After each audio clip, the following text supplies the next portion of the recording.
Se me ocurrió traer el tema del DSM-5, que es el Manual de Diagnóstico de Trastornos Mentales mundial.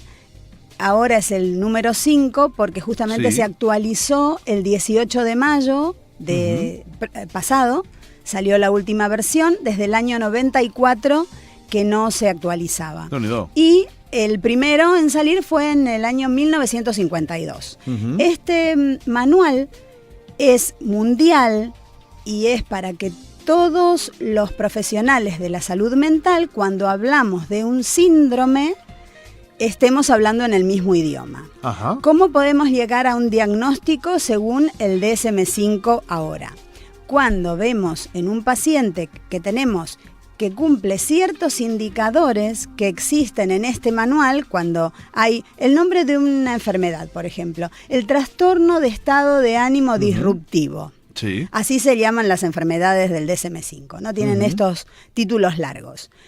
Para poder cumplir los criterios y ser diagnosticado con este síndrome, dan ciertas pautas, tener ciertos episodios X cantidad de veces al año, los síntomas que tiene que padecer la persona. Bueno, si cumple con esos requisitos, se lo diagnostica con este nombre. Y entonces, a cualquier profesional que se dirija, a cualquier país que vaya con este diagnóstico, se va a entender lo que tiene. En función de eso, se puede regular el tratamiento que tenga que seguir o la medicación. Es para tener un criterio unificado en todo el mundo. Esto sirve también... Es como una guía, ¿no? También. Es como una guía y sobre todo sirve, ¿sabes para qué? No tanto en los diagnósticos que los profesionales los resolvemos en el ámbito privado de la consulta y decidimos cómo tratar a los pacientes, sino cuando hace falta por ahí una baja en el trabajo. Hacen falta diagnósticos oficiales, no se puede poner una apreciación profesional. Entonces uno utiliza este tipo de terminología y se entiende perfectamente. Para los seguros, para todo lo que es pericia, para toda la parte oficial sirve. Bueno, muy bien. Entonces quería comentar las diferencias que hay en esta nueva versión respecto de la anterior. El autismo y el síndrome de Asperger se encuentran ahora unidos bajo un mismo título: trastornos del espectro autista. ¿Por qué? Porque ahora el síndrome de Asperger es considerado un tipo de autismo. Sabemos que el autismo es este síndrome tan delicado y complicado que sufren algunos niños a los que les cuesta comunicarse, viven como encerrados en su propio mundo, les cuesta tener muestras de cariño, no solamente demostrar ellos, sino que la gente se acerque a ellos. Y el síndrome de Asperger tiene esta característica y además algunas cuestiones específicas. Como es, el lenguaje corporal puede ser inusual, pueden hablar en un tono monótono, pueden no reaccionar a comentarios o emociones de otras personas, pueden no entender el sarcasmo o el humor, tienen un lenguaje muy literal. No entienden la multiplicidad de sentidos que tiene el lenguaje humano. Presentan muchos hechos acerca de asuntos de su interés, pero parece que no hay ningún otro punto de conclusión. Se obsesionan con algún tema u objeto. Están muy pendientes. Son características generales del síndrome de Asperger. Esto el tema sí que puede ser, pero un objeto es curioso, que se obsesionen por un objeto. Sí, pueden estar concentrados en un objeto durante mucho tiempo. Sí, en el caso también pueden tener algunas manifestaciones físicas. Por ejemplo, tienen torpeza al caminar o realizar otras actividades comunes en los niños. Puede haber aleteo de los dedos. ¿Aleteo de los dedos? Sí, exactamente. Contorsiones, movimiento con todo el cuerpo que son repetitivos. Tener algunos tics también muy notorios, que difíciles de controlar, ¿no? Como consecuencia, les cuesta mucho conectar con niños de su edad, porque lamentablemente los niños los ven como sujetos raros. Caray. Bueno, es uno de los síndromes. Curioso. El autismo, para colmo, es difícil de diagnosticar. A veces el autismo también se puede considerar como una psicosis infantil. A veces, si tienen ciertos rasgos hiperactivos, se lo puede confundir con un TDA también. Es muy delicada la situación. Pero bueno, estábamos hablando del diagnóstico en este caso, ¿no? Hubo incorporación de nuevos trastornos. Sí. Eso es interesante, que no estaban contemplados antes. El trastorno por atracón. Personas que comen en exceso más de 12 veces durante 3 meses.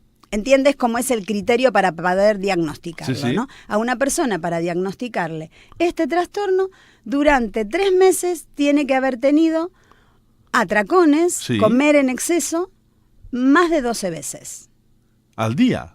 ¿En un día? No, durante 3 meses. Durante 3 meses. Durante 3 meses tiene que haber tenido este episodio de atracón, incontrolable, ¿no? O sea, 12 atracones, digamos, ¿no? Exacto. Por el periodo de 3 meses ya se puede diagnosticar como atracón. Entonces, lo diferencian ahora de lo que es bulimia y anorexia. Aparece este nuevo síndrome, que es el trastorno por atracón. El trastorno de excoriación, que es el rascado compulsivo de la piel. ¿Ah? Antes no estaba catalogado en el DSM-5 y es estas Sí. personas que tienen algún tipo de picazón o eczema Sí. y de rascarse terminan lastimándose, no pueden contenerse. Pero esto es psicológico, o sea, esto es una reacción, ¿no? Si te pica una parte del cuerpo es lógico que te rasques, ¿no? Es Claro. más un problema, por ejemplo, de la piel, no mental, Claro, ¿no? pero el problema es cuando...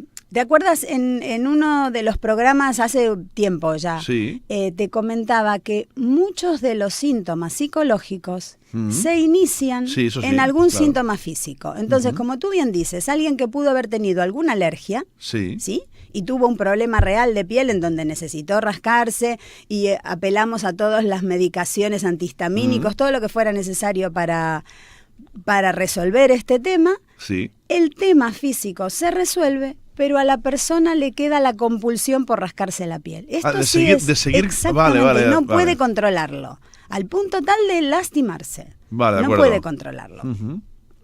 Bien.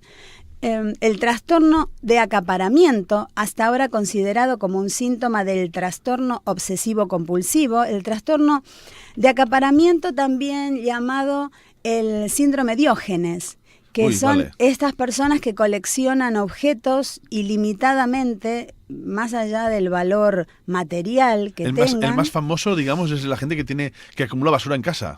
Sí. Es el más famoso, digamos, ¿no? Sí, el más curioso, sí, es extraño, porque les guardan los objetos un valor inconmensurable para ellos y no pueden desprenderse de ellos.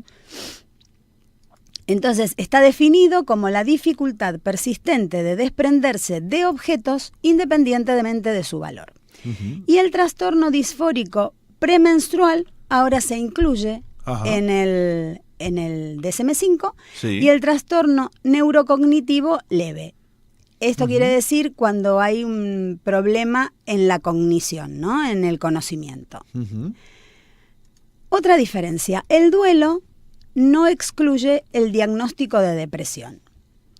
Si bien el DSM-4, que era el anterior, excluía dentro de la depresión a las personas que mostraban dichos síntomas, esto es, dentro de la depresión no se contemplaban a las personas que venían con los síntomas depresivos después de una pérdida. Ujú. En este caso se omite la exclusión, entonces se pueden incluir las personas que padecen depresión como consecuencia de una pérdida importante, de un proceso de duelo. La inclusión del trastorno de estado de ánimo disruptivo y no regulado. Este es el que caracteriza a los niños con irritabilidad persistente y frecuentes episodios de descontrol de conducta. En idioma popular sería rabietas, pataletas, 3 o más veces a la semana durante más de un año. Es decir, el criterio para definir a un niño que sufre este trastorno tendría que tener este tipo de pataletas 3 veces por semana durante todo un año. Ajá. Entonces ya se lo consideraría dentro de un diagnóstico de problemas mentales. Con la finalidad de reducir el diagnóstico de trastorno bipolar. Esto se hizo con el fin de poder distinguir a los niños que tienen este problema y que no necesariamente eran bipolares. Antes, cuando se encontraban con este problema, se los podía diagnosticar como bipolar infantil. Ujú.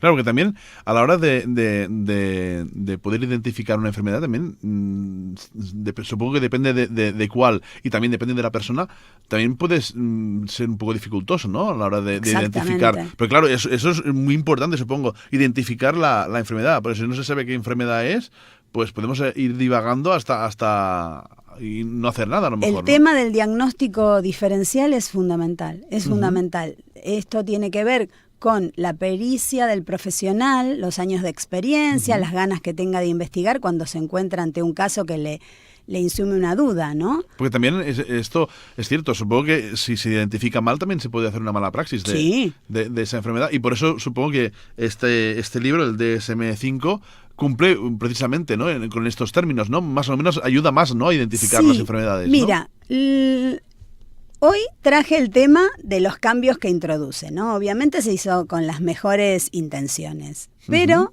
ya salió y apenas a la semanita de haber salido ya tiene controversias. Ajá. Hay algunos grupos de psiquiatras que están demandando que se quite el manual. Uy.